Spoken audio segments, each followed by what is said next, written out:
Smoking cessation, aspirin treatment should be recorded the note and discuss with the women. Okay, तो ये तो पूरी हो गई गाइडलाइन। आप इसके चार्ट हैं कुछ, वो हम करते हैं। अच्छा देखिए, अगर पेशेंट हमारे पास लो रिस्क है, मतलब कि कोई रिस्क नहीं है, तो आपने सिर्फ क्या करना होता है, इसकी हाइट ऑफ फंडस मेजर करनी होती है और एनॉमली स्कैन आप करेंगे इसका, ठीक है। तो ये मतलब अप्रोप्रिएट ग्रोथ वाले पेशेंट होते हैं। तो इनमें एस्टिमेटेड फीटल वेट कितना होता है, more than the 10th percentile होता है। तो इनमें करना क्या होता है, आपने सिर्फ इनमें serial symphysis of fundal height measurement करनी आती है, और अगर वो लेस देन 10th परसेंटाइल आ जाए तो फिर आपने उसको अल्ट्रासाउंड के लिए एडवाइस करना होता है, ठीक है। अच्छा, मॉडरेट रिस्क में क्या आ जाता है कि प्रीवियस एज हो, प्रीवियस स्टिल बर्थ हो, या करंट प्रेगनेंसी में वो स्मोकर हो या ड्रग अब्यूसर हो, या उसकी एज 40 से ज़्यादा हो, या BMI 18.5 से कम हो, या कोई उसको ईटिंग डिसऑर्डर हो, या उसकी कोई पहले गैस्ट्रिक बाईपास सर्जरी हो चुकी हो, प्री टर्म बर्थ हो प्रीवियस, सेकेंड टाइमेस्टर मिसकैरेज हो प्रीवियस, तो these are the moderate risk factor में आ जाते हैं। तो मॉडरेट रिस्क फैक्टर में हमने क्या पढ़ा था कि हम सीरियल अल्ट्रासाउंड की स्कैनिंग करेंगे, कब से करेंगे, 32 वीक से करेंगे, और एवरी 4 वीकली करेंगे अनटिल डिलीवरी। और आपने उसकी हिस्ट्री लेनी है, प्लेसेंटल डिस्फंक्शन को भी आपने आइडेंटिफाई करना है। अगर आपको लग रहा है that this is the increase risk of the pre eclampsia, तो फिर आपने उसको एस्पिरिन भी एडवाइस करनी है, ठीक है।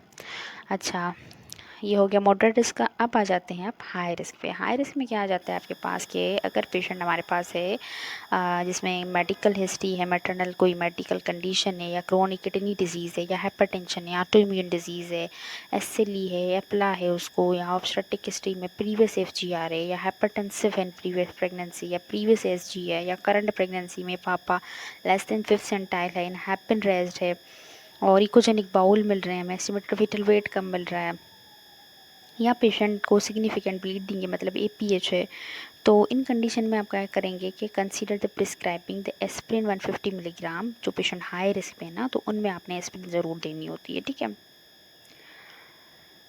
और आप कब से देंगे, फ्राम दी 16 वीक से आपने देनी होती है अप टू 36 वीक्स तक ऑफ जेस्टेशन तक, ठीक है।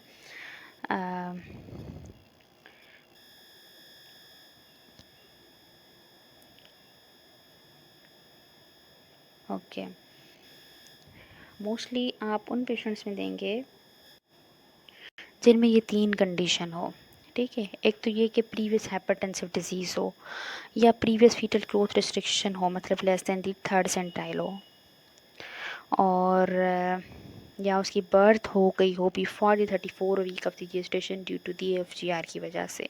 तो इन कंडीशन में आपने उसकी जो करंट प्रेगनेंसी होगी उसमें ज़रूर उसको एस्पिरिन देना होगा, ठीक है।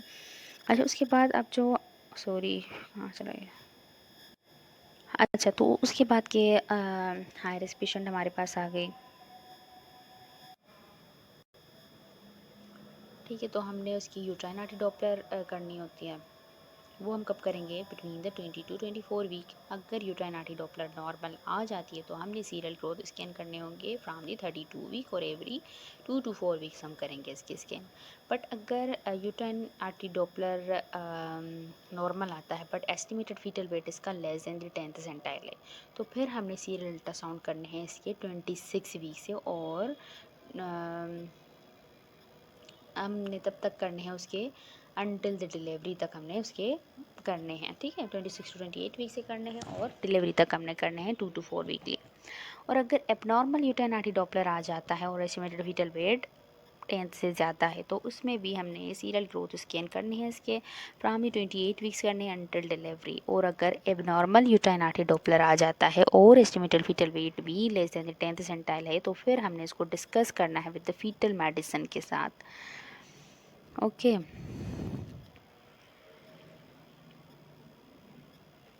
अच्छा, एक और कंडीशन है अदर्स में, आप देखें कि जो पेशेंट जो लो रिस्क हैं बट उनमें कोई रिलायबल नहीं है height of fundus because of their obesity या कोई फाइब्रॉइड या पॉलीहाइड्रोमिनोसिस की वजह से, तो उनमें फिर हम क्या करते हैं कि हम एनोमली स्कैन करते हैं और उसमें ग्रोथ स्कैन करते हैं। एस्टिमेटेड फीटल वेट उसका 10 से ज़्यादा है तो फिर हमने उनमें सीरियल ग्रोथ स्कैन करते हैं from the 28 week in the women with the congenital uterine anomalies and the 32 weeks in the women who are unsuitable for the symphysiofundal height. ठीक है, तो अगर कोई कंजेनाइटल यूट्राइन एनोमलीज है तो फिर उनमें आप देखें 28 वीक से हम सीरियल स्कैन कर रहे हैं। और वो पेशेंट जिनमें ओबेसिटी की वजह से या फाइब्रॉइड की वजह से ओबेसिटी या कोई पॉलीहाइड्रोमिनियास है या तो फिर फाइब्रॉइड है, तो उनकी वजह से जो सिम्फिज़ोफंडल हाइट है वो रिलायबल नहीं है, तो उनमें फिर हम 32 वीक से सर्विलेंस स्टार्ट करेंगे। ठीक है।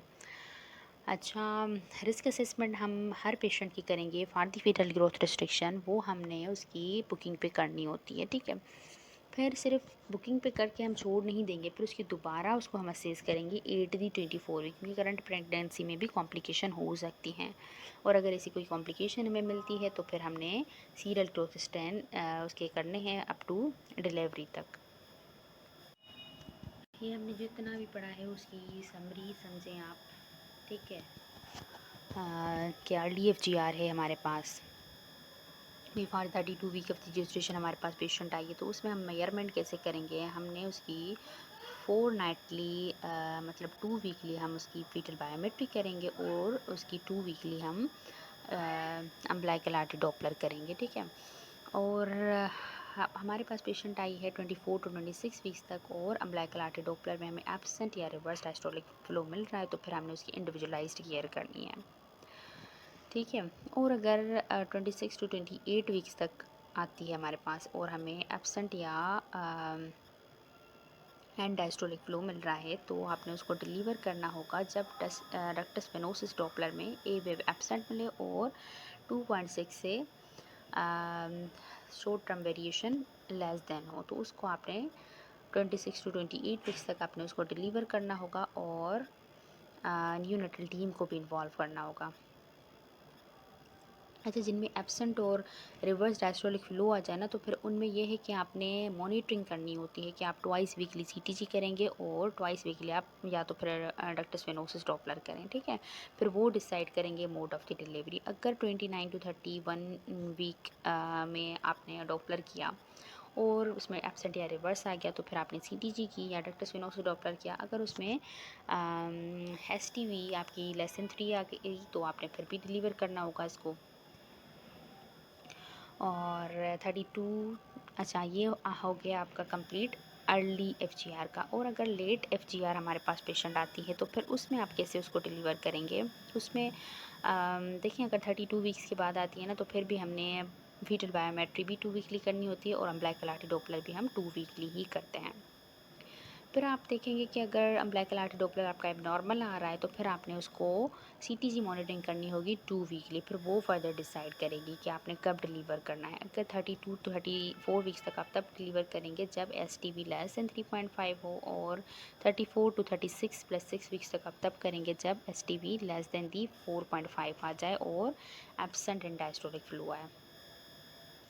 अच्छा, deliver by the 32 week if the reverse diastolic flow on the umbilical artery Doppler and consider from the consider कर सकते हैं आप 30 वीक्स पे, और 34 वीक्स पे आप तब डिलीवर करेंगे जब एब्सेंट आ जाए। ठीक है, डायस्टोलिक फ्लो। अगर रिवर्स आएगा तो 32 वीक्स पे आप डिलीवर करेंगे, और 36 टू 36 प्लस 6 पे आप तब डिलीवर करेंगे जब एबनॉर्मल डॉपलर आए। ठीक है, ओके। और अगर ट्रैम पे हमारे पास पेशेंट आई है, ठीक है, तो उसमें भी यही है कि आपने 37 वीक्स तक भी आपने एस्टिमेटेड फीटल वेट या फीटल बायोमेट्री आपने उसकी और अम्बिलिकल आर्टरी डॉपलर दोनों 2 वीकली करने होते हैं। ठीक है, 37 प्लस 38 प्लस 6 वीक्स तक आपने उसको डिलीवर करना होगा अगर एस्टिमेटेड फीटल वेट उसका less in the 3rd centile है। ठीक है, और आप FGR एक्सीक्यूट नहीं कर पा रहे या कोई सेरिब्रल रीडिस्ट्रीब्यूशन या डॉपलर एबनॉर्मलिटीज़ हैं, तो आप उसको डिलीवर कर दें। और 39 प्लस तक आप लेके जाएंगे जब SG हो, तो उसको आप SG की जो टाइम लिमिट है वो है 39 प्लस 6 वीक्स तक आप उसको लेके जाएंगे, उसके बाद आप डिलीवर करेंगे। Deliver if there is a spontaneous, अच्छा जेस्टेशनल एज कुछ भी हो, अगर रिपीटेड डिसलरेशन हमारे पास आ रही हैं, ठीक है, सीटीजी पे, तो हमने उसको डिलीवर करना होगा। अगर कोई मैटरनल इंडिकेशन है तो भी हमने डिलीवर करना है। अगर एसटीवी लेस देन 4.5 है फिर भी हमने करना है। अगर absent and reverse end diastolic flow आ रहा है ब्लैक लाटी डॉपलर पे, तो फिर भी हमने डिलीवर करना है, ठीक है। ये किस में है कि जब 37 पे हमारे पास पेशेंट आ गई और अगर ये कंडीशन है तो हमने डिलीवर करना होगा। और अर्ली और लेट एफजीआर में भी यही है कि आपने डिलीवर करना होगा। अगर कोई मैटरनल इंडिकेशन है या स्पॉन्टेनियस या रिपीटेड डिसलरेशन आ रही है सीटीजी पे, तो इन कंडीशन में आपने इसको डिलीवर करना होगा।